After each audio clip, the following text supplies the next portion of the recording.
Om Namo Venkatesaya. Welcome back to our channel. ఈరోజు video ఏంటంటే చావు పుట్టుకలు మనకే కాదండి, సాక్షాత్ భగవంతుడికి కూడా ఉంటుంది. అది ఎక్కడ ఉంది ఆ క్షేత్రం అనేది తెలుసుకుందాం. అలాగే నవకలేబర ఉత్సవం గురించి కూడా తెలుసుకుందాం. అలాగే నా వీడియోని చివరి వరకు చూసి దయచేసి లైక్ చేయండి. మీరు లైక్ చేయడం వల్ల ఈ వీడియోలు మరికొందరికి వెళ్తాయి కాబట్టి దయచేసి లైక్ చేయండి. అలాగే సబ్స్క్రైబ్ చేసుకోండి, లైక్ చేసుకోండి. అయితే ఈ ఈ నవకలేబర ఉత్సవం అనేది మనకు పూరి క్షేత్రంలో జరుగుతుంది. పూరి జగన్నాథుడికి 12 ఏళ్ళకు ఒకసారి లేదా 19 ఏళ్ళకు ఒకసారి ఈ నవకలేబర ఉత్సవం అనేది జరుగుతుంది. ఈ నవకలేబర ఉత్సవం ఎలా జరుగుతుంది అనేది ఈ వీడియోలో తెలుసుకుందాం. అసలు ఈ ఈ ఉద్దేశం ఏంటో కూడా తెలుసుకుందాం. ఇది ఎందుకు అనేది. ఇవి మీ అందరికి కూడా తెలుసు. పూరి జగన్నాథుడి విగ్రహాలు దారు విగ్రహాలు. ఇవి వేప చెక్కతో చేసిన విగ్రహాలు. అయితే ఈ విగ్రహాలని 12 ఏళ్ళకు ఒకసారి లేదా 19 ఏళ్ళకు ఒకసారి మారుస్తారు. అది కూడా ఆ 12 ఏళ్ళ తర్వాత ఎప్పుడైతే అధిక ఆషాఢం వస్తుందో, ఏ సంవత్సరం అయితే అధిక ఆషాఢం వస్తుందో, ఒక్కొక్కసారి 13 ఏళ్ళకు కూడా రావచ్చు, 13 సంవత్సరాలకు కూడా రావచ్చు. అప్పుడు అధిక ఆషాఢం ఎప్పుడైతే వస్తుందో అప్పుడు ఈ ఉత్సవాన్ని అయితే నిర్వర్తిస్తూ ఉంటారు. ఈ ఉత్సవాన్ని ఎలా నిర్వర్తిస్తారో మనం ముందు తెలుసుకుందాం. ముందుగా అయితే ఎవరైతే ఆ రోజు ఆ కలపను ఎవరైతే కొట్టుకొచ్చి తీసుకొచ్చారో ఒడ్డుకి, ఆ వంశస్థులు చేసే ఈ కార్యక్రమం అనేది జరుగుతుంది. వారి చేతుల మీదుగానే జరుగుతుంది. ముందుగా ఆ పూరీ క్షేత్రం యొక్క జగన్నాథుడి యొక్క దర్శనం చేసుకుంటారు. ఒక 12 మంది లేదా ఒక 100 మంది పైన బయలుదేరుతారు. అయితే వారు ఇక్కడ దగ్గరలో ఉన్న ఆ గ్రామదేవత గుడికి వెళ్ళి నిద్రిస్తారు. నిదట్లో జగన్నాథుడు లేదా అమ్మవారు వచ్చి పలానా చోట ఉంటుందని చెప్తారు. ఎవరైతే ఈ గ్రూప్కి ఎవరైతే హెడ్ ఉంటారో ఆ హెడ్కి ఈ అమ్మవారు స్వప్నంలో కనిపిడి పలానా చోట ఉన్నాను, పలానా చోట ఉంటానని చెప్తారు. అయితే ఇవి కూడా నిర్ధారించడానికి బయలుదేరుతారు. మీరు అక్కడికి వెళ్ళినప్పుడు ఆ చుట్టుపక్కలలో శ్మశానం కానీ, ఒక ఆలయం కానీ, ఒక నది కానీ ఇవన్నీ ఉండేటట్టు చూసుకుంటారు. అలాగే జగన్నాథుడి యొక్క విగ్రహాలకు కావాల్సిన కలపను ఎంచుతారు. ముందే చెప్తారు కదండి అమ్మవారు. అయితే బలరాముడి యొక్క విగ్రహానికి చెక్కటానికి కావాల్సిన చెక్కకు, ఆ చెట్టుకు నాగలి అలాగే ఒక కర్ర అనేది ఉంటుంది. ఆ 2 ముద్రల రూపంలో ఉండాలి. ఇవి బలరాముడికి ఉండాల్సిన చెట్టుకు ఉన్న లక్షణాలు. అలాగే మధ్యలో ఉన్నది అమ్మవారి యొక్క చెక్క కోసం వెళ్తే అమ్మవారి యొక్క పద్మం అయితే ఉండాలి. పద్మాలు అమ్మవారి యొక్క పాదాలు అయితే ఉండాలి ఆ చెట్టుకి. అలాగే జగన్నాథుడి యొక్క విగ్రహానికి కావాల్సిన వాటికి శంకు, చక్రము ఉండాలి. ఇవి ఎన్ని ఉండేటట్లుగా ఉంటుంది. అలా ఎంచుకుంటారు. ఆ చెక్కని అలా ఎంచుకుంటారు. ఎంచుకున్న తర్వాత ఆ ప్రాంగణం మొత్తాన్ని కూడా, అంటే మూడు చోట్ల దొరుకుతూ ఉంటాయి.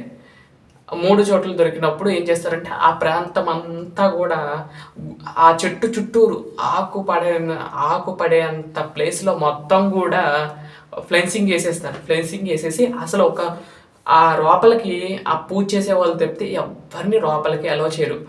ఇక అక్కడికి తండోపతండాలకి జనం వచ్చేస్తారు. ఎందుకంటే ఆ చెట్టు నరికే వరించే కార్యక్రమం ఏదైతే నరకటం అంటే అది ఆ కలప తీసుకునేటప్పుడు కూడా చాలా విశేషంగా చేస్తూ ఉంటారు. అక్కడ ఒక యాగశాల ఏర్పాటు చేసి విశేషమైన యాగాలు చేస్తూ ఉంటారు. ఒక 5 రోజుల పాటు యాగాలు చేస్తారు. 5 రోజుల తర్వాత ఎవరైతే హెడ్ ఉంటారో వారు బంగారపు గొడ్డలు తీసుకువచ్చి 3 సార్లు వేసిన తర్వాత ఆ చెట్టుని పడవేయటం జరుగుతుంది. ఈ పడవేసిన తర్వాత ఎంతైతే కలప అవసరమో అంత కలపను మాత్రమే తీసుకుంటారు. మిగతా కలపంతా కూడా ఒక పెద్ద గొయ్యి తీసి ఆ గోతులోనే పెట్టేసేసి ఇవన్నీ కూడా క్లోజ్ చేసేసి అక్కడ నుండి రావి చెట్టు యొక్క లేదా మర్రి చెట్టు తో చేసిన ఒక బండిని ఏర్పాటు చేసుకుని ఆ బండి మీద ఏ అయితే కలప తీసుకురావాలో జగన్నాథుడికి లేదా బలభద్రుడికి అలాగే అమ్మవారికి కూడా కావాల్సిన 3 చక్ర బండ మీద పెట్టుకుని పూరికి బయలుదేరి వస్తారు. పూరికి రాగానే అప్పుడు రాజు ఎలా అయితే చేశారో, ఒక చీకటి గదిలో ఎలా చేశారో అదే విధంగా కొంతమంది శిల్పులు యొక్క ఈ కర్ర తీసుకురాగానే పూజలన్నీ కూడా చేసి ఆ తర్వాత కొత్త విగ్రహాలకి విగ్రహం తయారీకి చేసేస్తారు. విగ్రహం అంతా కూడా పూర్తవుతుంది. విగ్రహం పూర్తయిన తర్వాత అసలు ఘట్టం ఇక్కడ మొదలవుతుంది. పాత విగ్రహాలకు కొత్త విగ్రహాలని ఎదురుబడులు ఉంచి అక్కడ విశేషమైన కార్యక్రమం జరుగుతుంది. అదే ఈ కొత్త విగ్రహాల్లో ఉన్న గుండిని తీసి పాత విగ్రహాల్లో పెడతాం అనేది అప్పుడు చెప్పాం కదండి. నిన్న వీడియోలో అనుకుంటా, నిన్న కాదు మొన్న అనుకుంటా, కృష్ణుడి యొక్క గుండె అలానే ఉంది, అది యాప చెక్కలో ఉందని చెప్పాను చూసారా. అది ఈ జగన్నాథుడి యొక్క విగ్రహంలో ఉంటుంది. అలాగే వారు వెళ్ళేటప్పుడు చేతికి గ్లౌజులు కట్టుకుంటారు, అలాగే కళ్ళకు గంతలు కట్టుకుని ఆ చీకటి గదిలోకి వెళ్తారు. అయితే వాళ్ళకి ఎలా తెలిసిద్దండి అంటే కనుక వాళ్ళు ఎక్స్పీరియన్స్, వాళ్ళు పెద్దలు చెప్తారు కదండి, పలానా చోట ఉంటుంది ఆ బ్రహ్మ పదార్థం, అది తీసి అక్కడ పెట్టు అని చెప్తారు కదండి. అదే విధంగా వాళ్ళు వెళ్ళి ఆ బ్రహ్మ పదార్థాన్ని తీసి మళ్ళీ కొత్త విగ్రహంలోకి పెడతారు. ఈ పెట్టేటప్పుడు అక్కడ ఎలా ఉందని వాళ్ళు ఎక్స్పీరియన్స్ ఏం చెప్పారంటే కనుక, ఒక కుందేలు పిల్ల మన చేతిలో నుండి తప్పించుకోవడానికి ఎలా అయితే ప్రయత్నిస్తుందో ఆ విధంగా ఉంటుంది అని చెప్పి వాళ్ళు చెప్పారంట బయటకు వచ్చిన తర్వాత. అంతేగాని మేము కూడా ఎప్పుడు చూడలేదు, ఎప్పుడు అలాంటిది ఏం చేయలేదు అంటే ఎప్పుడు చూడలేదని చెప్తారు. అది తీసి కొత్త విగ్రహాల్లో పెడతారు. ఇప్పుడు అసలు ఘట్టం, ఇప్పుడు జగన్నాథుడు ఈ పాత విగ్రహాలు కర్ణం చేయడానికి, ఇంకా ఈ కొత్త విగ్రహాల్లోకి స్వామి వచ్చేసారు, కానీ ఈ స్వామిని మాత్రం కదిలేరు. అయితే ఇక్కడ ఆ రోజు పూరి క్షేత్రంలో అర్ధరాత్రి కరెంట్ పోతుంది. ఆ రోజు జగన్నాథుడు చనిపోయారు అని డిక్లేర్ చేస్తూ మనం ఎవరైనా చనిపోతే ఎలా అయితే చేస్తారు దహన క్రియలు, అదే విధంగా చేస్తారు. అయితే ఆ రోజు 1 గంటకు మొత్తం పూరి క్షేత్రం మొత్తం కూడా లైట్లన్నీ తీసేస్తారు. తీసేసి ఈ విగ్రహాలని ఎలా చనిపోయిన వాళ్ళని ఎలా తీసుకువెళ్తారో అదే విధంగా తీసుకువెళ్ళి పూడ్చిపెడతారు. పూడ్చిపెట్టి జగన్నాథుడు ఆ రోజు చనిపోయారు అన్నట్లుగా చేసి అక్కడ కర్ణం చేసేసి అవి ఎక్కడ చేశారో కూడా మరి తర్వాత రోజు చూస్తే తెలీదు. ఇక ఆ తర్వాత రోజు ఉదయము పూరి అంతా కూడా మారిమోగిపోతుంది. ఎందుకంటే జగన్నాథుడు మళ్ళీ పుట్టాడు అని. చావు పుట్టుకులు భగవంతుడికి ఉండవు అసలు. కాకపోతే అది మనకి తెలియచేయటం కోసం స్వామి మన కోసం అనే ఈ క్రతువుని ఆచరిస్తున్నారని నేను అనుకుంటున్నాను.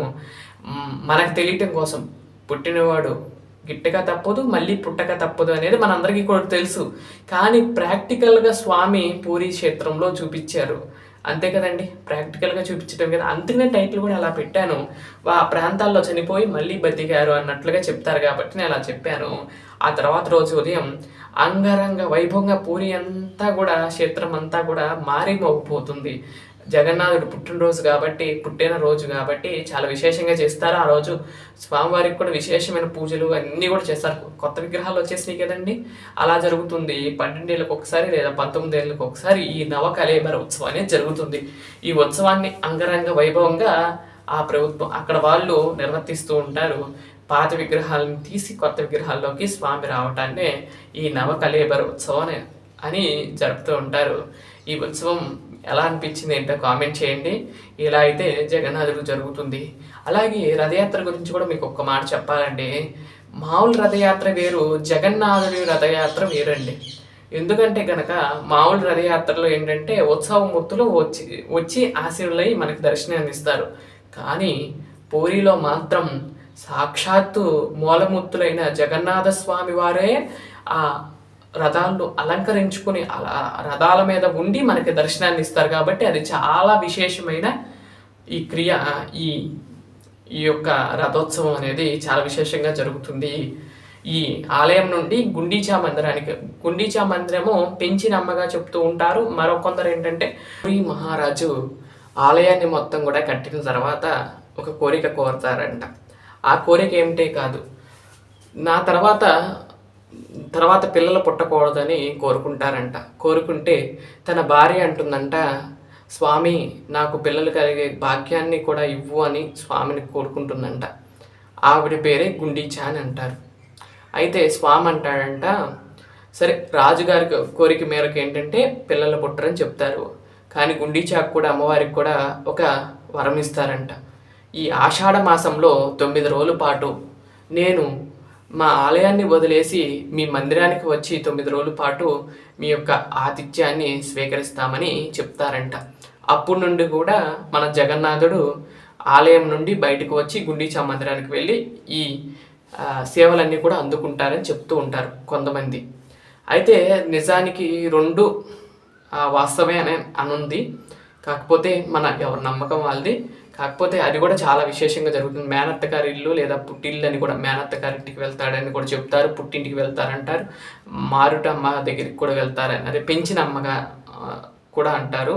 అయితే ఏదైనా కానీ స్వామివారు ఆ విధంగా మనం ముందుగా భక్తుల్ని అనుగ్రహించడానికి స్వామి బయటకు వస్తారండి. మెయిన్ అది. ఇప్పుడు ఓన్లీ హిందువులు మాత్రమే అలౌ చేస్తారు అక్కడ. పూరీ క్షేత్రంలో ఓన్లీ హిందువులు మాత్రమే లోపలికి అలౌ చేస్తారు. అట్లాంటిది ఫారినర్స్ వాళ్ళందరికీ కూడా దర్శనం ఇవ్వటం కోసం స్వామి బయటకు వస్తారేమో అని అన్నట్లుగా అనిపిస్తుంది. అది కూడా అందుకేనేమో స్వామి దర్శనము సంవత్సరంలో ఈ 9 రోజుల పాటు మాత్రమే బయట మనకి దర్శనాన్ని ఇస్తారని నేను అనుకుంటున్నాను.